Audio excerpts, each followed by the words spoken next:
Get up, old man. I am up. Get up! Oh. Oh. There, I'm up. Well, thank the good Lord you're back. Nothing worse for an old man than sleeping in the warm afternoon sun. You want a long sleep, Uncle? That can be arranged. It'll cost me less than food. You always was a hard and nasty man, John Marston. You always was a useless, conniving thief. And where's them cattle? Did you take them to pasture? It's coming around to that. When exactly? It's easy to pick on the elderly. It's easy, but it ain't dignified. Come on, old man. Do this together.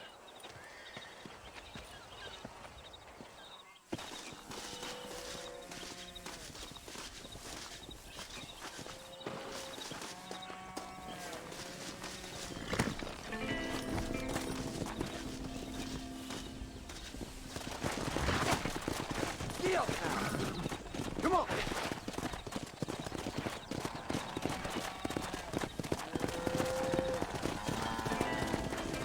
All right, you stay front. Let's move here, my four-legged friends.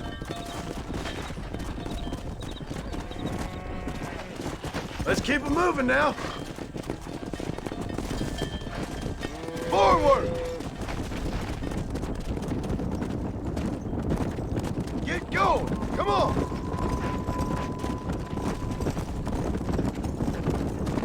No stopping! Let's go! Whoa! Whoa! Come on! Come on! Come on!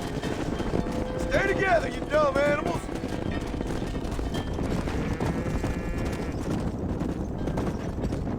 Come on! Let's go! Go! Come on, let's go! Let's go! Yeah! Move! Come on! Steady now, you dumb cows. Come on! Move! Move!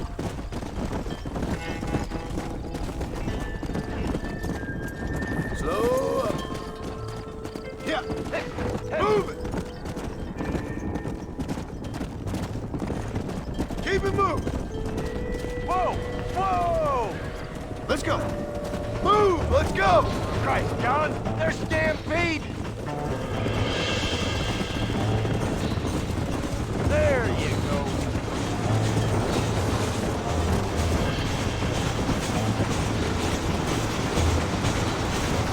Got him down to hero. Come on! Come on!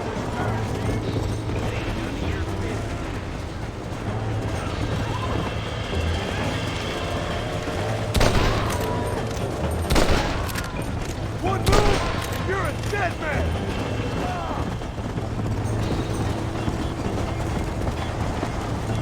Right, that's close! Don't... You're a dead man!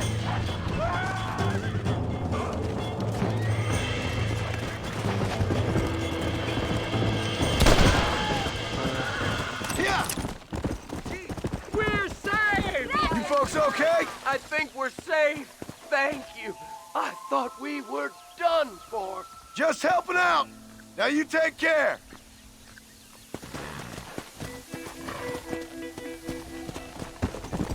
He did it!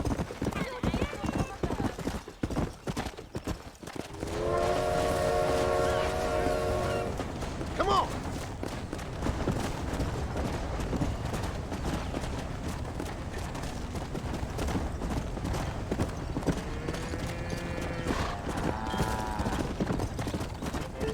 Old habits die hard, I see. You'll never learn. Shut it, old man! Come on! Let's get this herd moving again!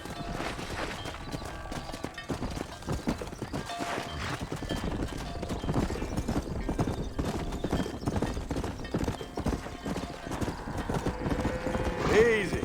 Move!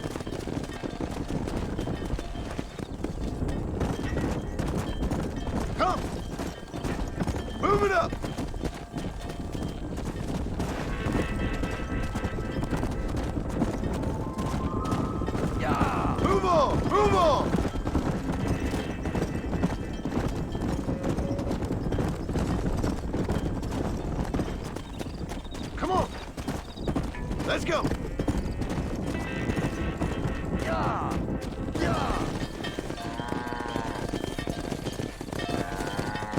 look after the herd. I'll ride back. No thanks. You got your pound of flesh from me today.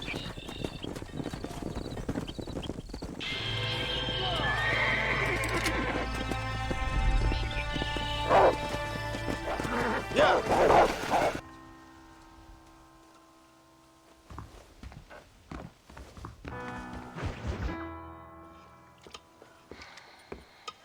What you cooking? Same thing I've been cooking the past 15 years with the hope of poisoning you. Ain't working so well.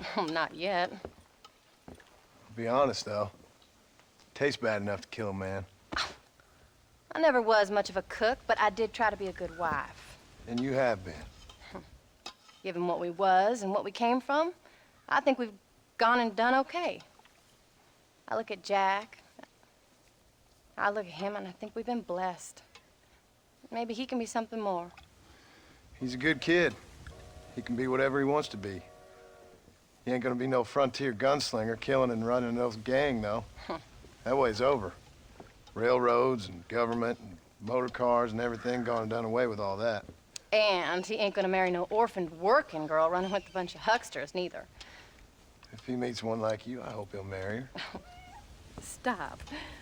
For an illiterate gunslinger, you sure know how to make a girl blush. God damn crows! John! You have got to go deal with them. They've broken into the silo again and are eating all the corn out from it. Of course, my angel. Wait, get out of there. All right, all right. Come on. Scat. Shh.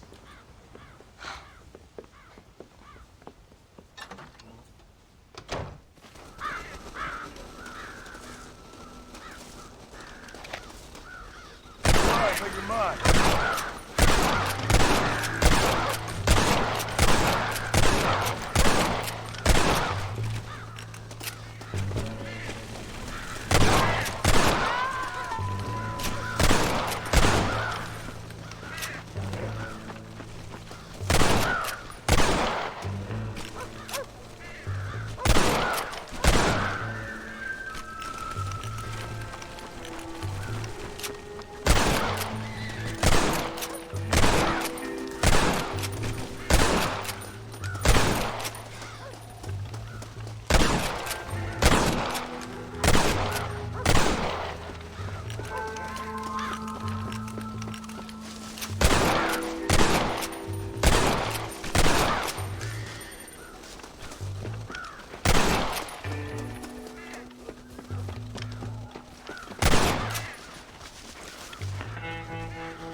John, we got a telegram from some lady friend of yours, a Bonnie something or other. Something you ain't telling me? Bonnie McFarland. She's a friend. Saved my life when I went after Bill and nearly got myself killed again. Oh, and now you two's in the habit of sending each other letters. How very nice. It weren't nothing like that. What's it say? I don't know. I can't. Well, you know I can't read. Give it here. You read that thing out loud. I ain't hiding nothing. Dear Mr. Marston, stop. Need corn sacks. Stop. Emergency. Stop. Weevils and moths ate entire county supply. Stop. Can you help? Not exactly the most romantic request, now is it? I guess not. She saved your life, you say? Yes, ma'am. Well, then you're gonna have to help her and her family out. We've got a plentiful supply of corn sacks over near the silo. About the one thing Uncle didn't manage to have stolen while we was gone. Okay. Hurry back, John. And John, What's she like? You know, a little bit like you, I guess. She's a woman in a man's world.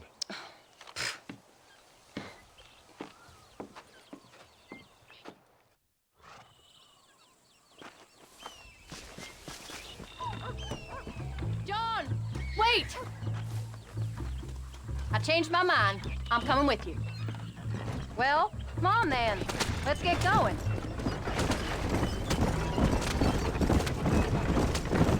I don't think I can let you go off again without me. Fair enough. I'm glad of the company. You only had to ask.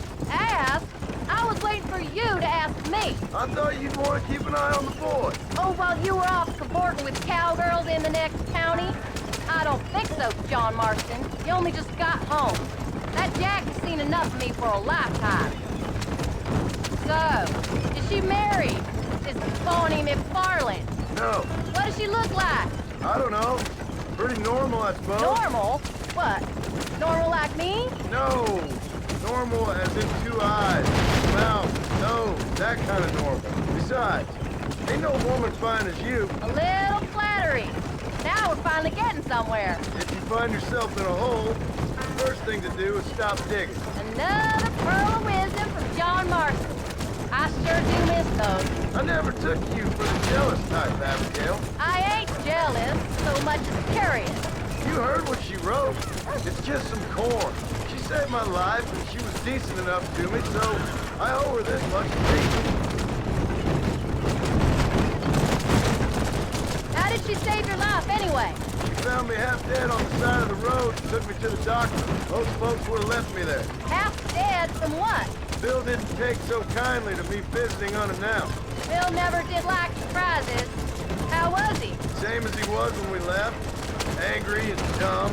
Taking his revenge out on the world. People down there was really scared of him. Of Bill?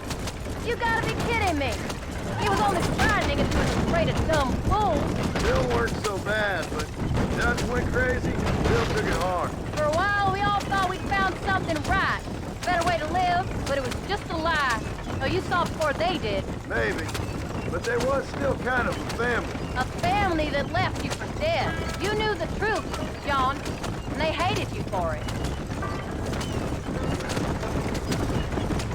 Where did they take you? Who? Those government bastards. Where did they hold you and Jack? I ain't sure. They kept our eyes covered there and back. Can't have been too far from here, though. They treat you right? It ain't the first time I've had a gun to my head, John. You're forgetting your marriage proposal. Very fun. No, they learned pretty quick what would happen if they laid a finger on me. Sons of bitches. It wasn't them or being there. I didn't care about that. I've been in far worse situations.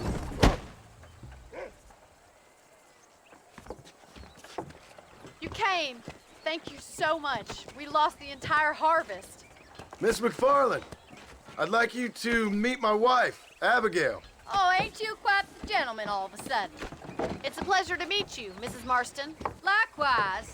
Thank you for saving my husband's life. And for teaching the miserable goat some manners, among other things.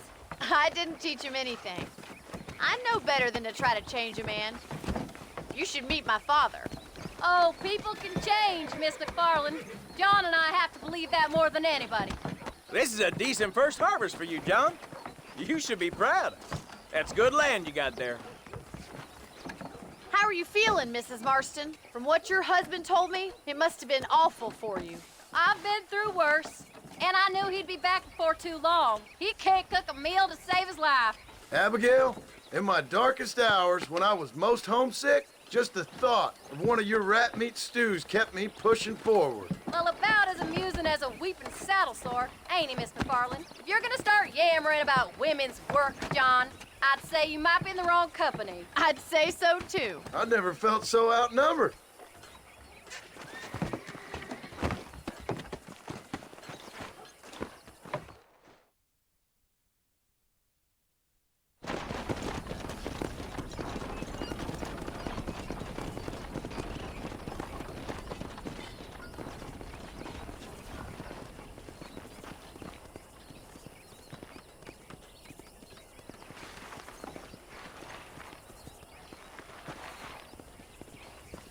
Ma'am?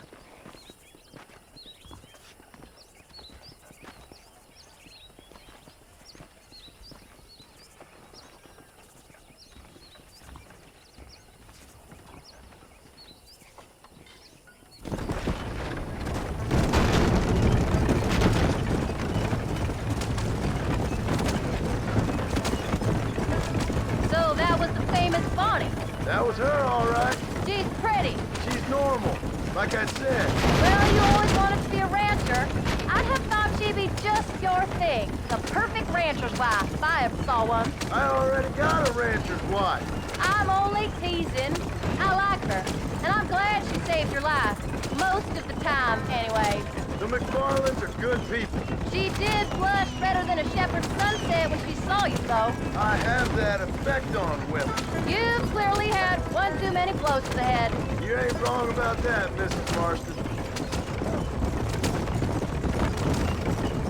That's quite a ranch they got there. That'll be us someday. As soon as we get back on our feet. I don't know, John. How many times can we start again? An outlaw and a working girl. We ain't exactly farmers. We are now. Forget that life. It's over. Do you really believe that? We have to. It's the only way we'll ever have a future. The life we led, that doesn't go away. It's never over. You think those government men are just gonna leave us alone now? The old gang's dead. I did what they asked. And that's it? A lifetime forgiven? We're back together, ain't we? Until they decide you owe them something else. Sometimes I think I was the stupid one for believing I could get out. Maybe Dutch, Bill, and Javier were just being honest with themselves. Have you forgotten where we live? You ain't perfect, John, and I sure ain't. But you're better than they are. Than they were. Maybe we can't change. But we gotta try, for Jack's sake. Even if we have to start again 100 times. It's better than going back to what we were. How's Jack doing? Angry, upset. He's been through a lot. I hope he's gonna be all right. It's gonna take time. For a while, his world was safe. Normal, even. Then it got turned upside down again. He ain't saying much about it. I've tried to talk to him, but how do you explain any of this? What do you say when he asks about Uncle Bill and Uncle Dutch? They were family when he was a little boy. He hides away in those books of his. Wouldn't you? It ain't like the real world's done him many favors. He's just been kidnapped. He grew up with the gang. That's no life for a boy. We did our best to protect him. Come on, John. He saw things no boy should see. Well, now we got a chance to make it right.